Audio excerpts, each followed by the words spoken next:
It is KTV, powered by World Sports Betting. It is kitimes.co.za. It's Wafa time, 2026-2027 season. Amaqela amane agudukile. Kusheke amaqela amane azawudlala i-semi-finals zale tumente ye-MTN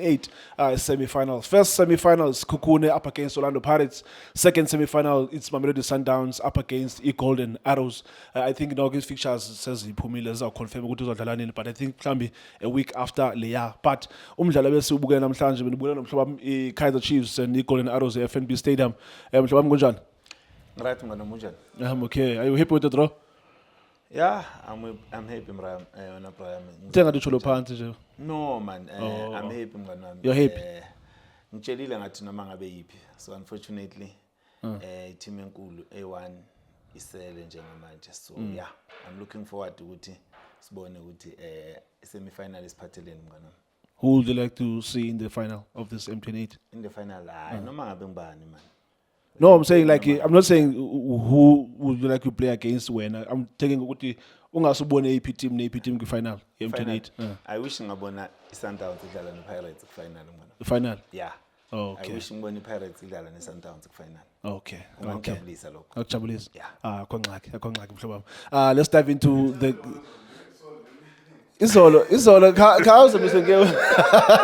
anmazi ka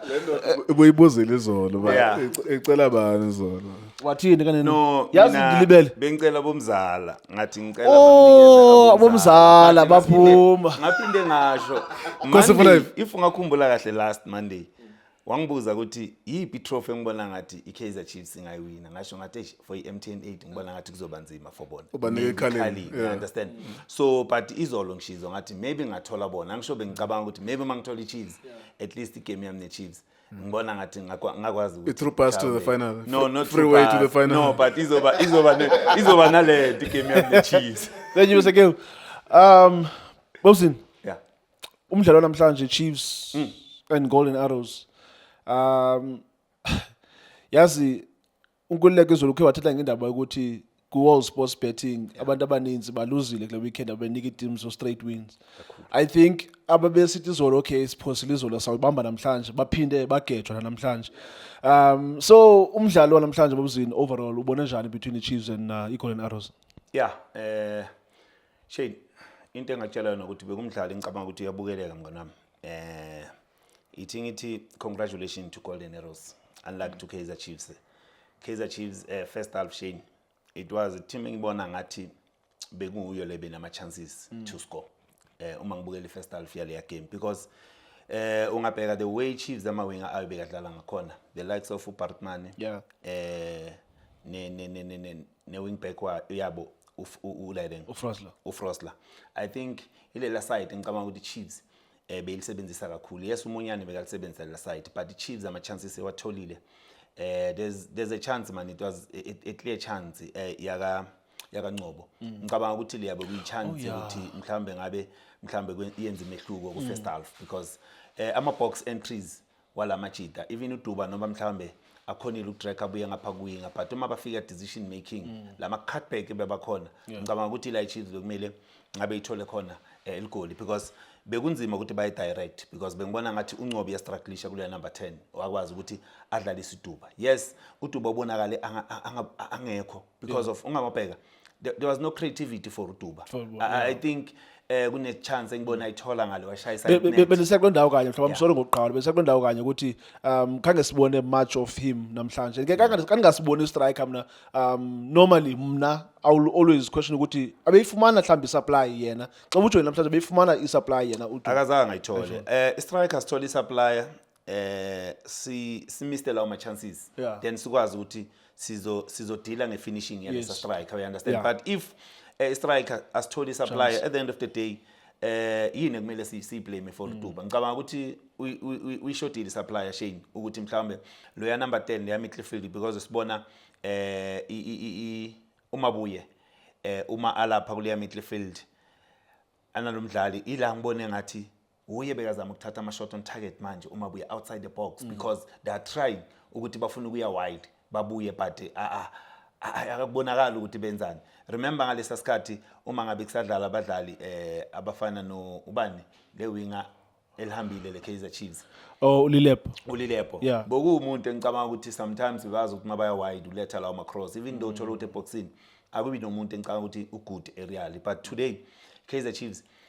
Shane ngicabanga ukuthi bekumele le game ikwazile ukuthi yenze kangcono first half even second half they came Shane la khona ngibona njengoba ngisho ngithi umabuye azama umonyane ukuthi abuye azoyenza ama box entries afuna ukuletha lawo ama crosses but sometimes waletha goalkeeper akawalethi la kumele ukuthi mhlambe kutholakale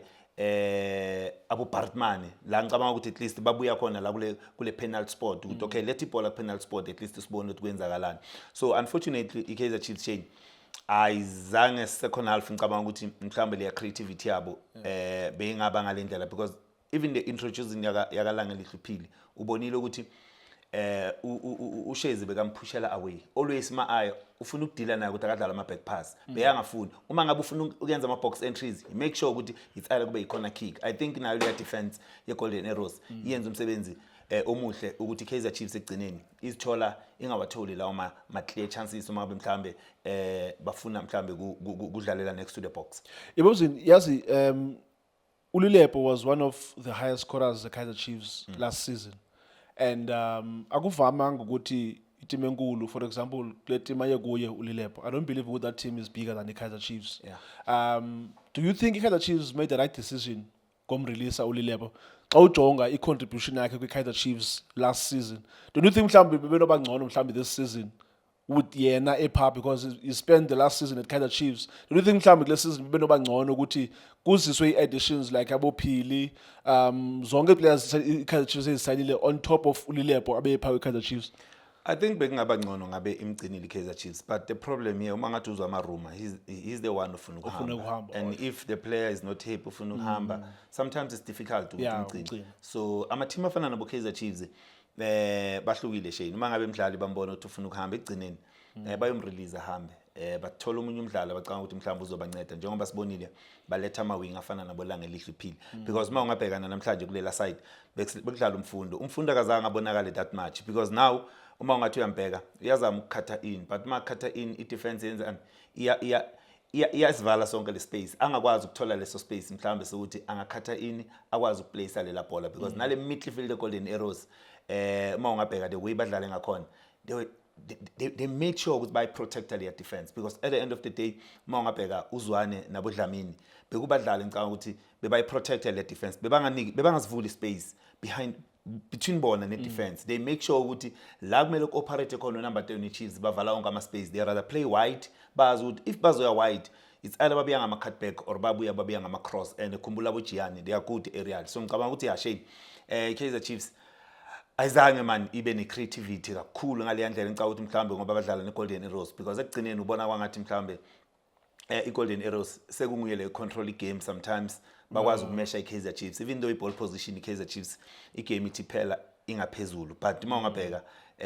for mina bengicabanga ukuthi bengaba ne-creativity engathi more sometimes sibona i-goalkeeper we-Arrows ayenza lawo ma-save you understand but mabuye tried ukuthatha ama shot outside the box but uthola ukuthi uwamekisa direct ku-goalkeeper and it's easy for i-goalkeeper if you let ibhola direct. It seems like i-Golden Arrows ifuna udlala nye bhola this season Bobzini ke ndabona noko napha back even i-goalkeeper wabo ke pasele ibhola akatatazeli akayirush phambili uyayidlala nje they are building up from the back it seems like i-Golden Arrows ikhona olhlobo bafuna udlala ngalo this bafuna udlala ibhola bazwa ngayo kuthiwa ngabafana besithende badlala ibhola enhle man i-Golden Arrows anazi abantu mandithi new direction or mhlambi ibhola manentsha nje bobusela bafuna ukuqhubeka ngayo this season did you notice that from Yeah, Shane, it's not new mngani wami. Uma ungabheka coach Manqoba ushiye something ku Golden Arrows. Le Golden Arrows le na last season uma ungabheka ucoach Manqoba bekuwumuntu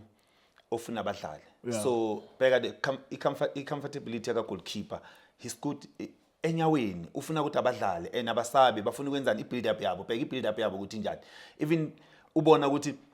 i-Chiefs izama ukuba pressure but uma ba pressure they trust the goalkeeper wabo they play back bazi ukuthi goalkeeper yazi ukuthi no ukuphi la kumele alimikise khona because uJiani noMabasa lapha kule center back yiba abantu always bagada yonke lento enzeka lapha but if i-Golden Arrows in a build up ubabheke benzani ucele uyahamba uziyele ekhoneni then ushows uyahamba ekhoneni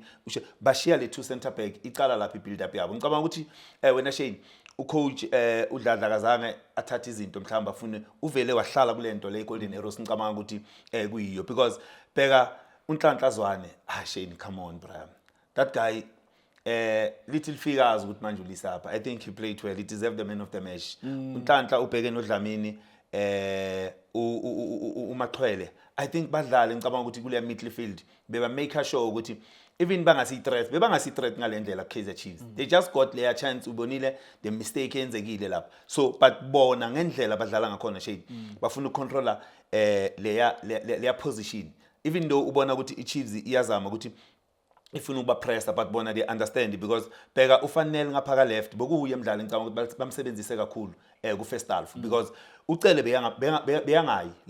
lela side livalwe uye ufanele ngapha kukhuphuka ubani kukhuphuka le right back ushezi ukuthi uye emdlali engicabanga ukuthi bekakhuphuka dalusana le goal ulithola kuphi ulithola la khona bafika balidlale phakathi balinda ubani uFrost amacala athi ufuna ukattack lapha then the player uthatha ibhola ulibeka ku position yakabani yaka Frost la khona ngicabanga ukuthi uBartman ube late ukuthi beyangamcover you understand because already decision ithathe yo press bekumele uBartman ahamba cover lesa space then imagine the right back ihambe iyothola lela bhola kulesa space kusho kona ukuthi bekumele ukuthi bam assiste umdlalo ofana nobani no Frost noma ngaba pressa lo mdlalo or else if akampraise bekumele okay abuye but ukubuya kwakhe ukhumbule ukuthi the very same player ozomiyeka if angathena le decision azoyithatha yaba right bazothi why bongampraise lo yamdlali so ngicabanga ukuthi Golden Arrows wena Shane basitshela ukuthi asidlaleni until because bona uyabona creativity yabo bengekho more mhlambe bazitshelile ukuthi at the end of the day singaya kuma penalty because ubonile uDiong bebangamdlalisi kakhulu uDiong bebazi ukuthi bona okay sinokhumalo up front sinofanele yibo badlala ngicabanga ukuthi bazosinceda and coach wenzani after lapho ubonile ukuthi badlali manje ngathi sebeyakhathala uma letha abo Van Roy uyabona ukuthi ufuna abadlali abane energy ufuna fresh legs ukuthi babuye bazodefenda manje bakwazi ukuthi mangabathola le chance ba attack bengekho dangerous ngalendlela going forward Golden Arrows but ikwazile ukuthola le half chance yayenza igoli so at the end of the day ikwazile ukuthi iwin and even though basalida Shane ubabonile bekungasi badlala ukuthi bafuna ukulikhahlela bazama ukumanage igame ukuthi izani sizodlala but no give credit ku coach Golden Arrows ngiyacabanga ukuthi Shane ngendlela abadlala ngakhona if bazochubeka abadlale so baningi ma team abangahle bahluphe Shane because at the end of the day if uncisha I team ibhola Shane ngicabanga ukuthi kuzokunceda mina bengicaka ukuthi ukuhamba kwakasise kuleya midfield kuhamba kwaNdlovu kuleya number 10 bangahle ba strugglishe but ngibone ngathi uNhlanhla Zwane ubuyile kuleya position even though bahamba abadlali abafana nabondwandwe if ukhumbula kahle kuleya position then baletha bona bosisi usisi uhambile manje nangu siyambona uNhlanhla Zwane uyayicontroller le midfield give credit to Golden Arrows Shane Bobson masivala mhlaba thank you so much oh Kanen dibona ladies sidlala inandika pha libele ukuthi banyana they were knocked out izolo by Morocco hard luck to ladies bayabuya but at least bayile mos kwi knockouts baphumile groups baya kwi knockouts mhlawumbe singabaqhabela former champions but ke xa former champions noko mhlawumbe ingakungeke result enhle but they gave their best bona Shane no babazamile akufadi abanye ama teams nokuwabona vele even ama team akwazi kuya ku semi-final CAF Champions League but abuye next season abuye ku preliminary now siyawashayela izandla ama team afana nalawo because sibheka ukuthi mhlawumbe ihambo labo lihambe ungahleki mngani wami ngicela sivale okay FNB Stadium is Kaizer Chiefs nil Golden Arrows 1 thank you so much for watching Ituski TV Hola bafethu this is Junior Khanye please subscribe to Ituski TV This is Bongane Benedict Vilakazi, they call me so. Niyazi bafethu, ama coach for life, they are back in winning ways. Please, siyacela ukuthi subscribe Ituski TV.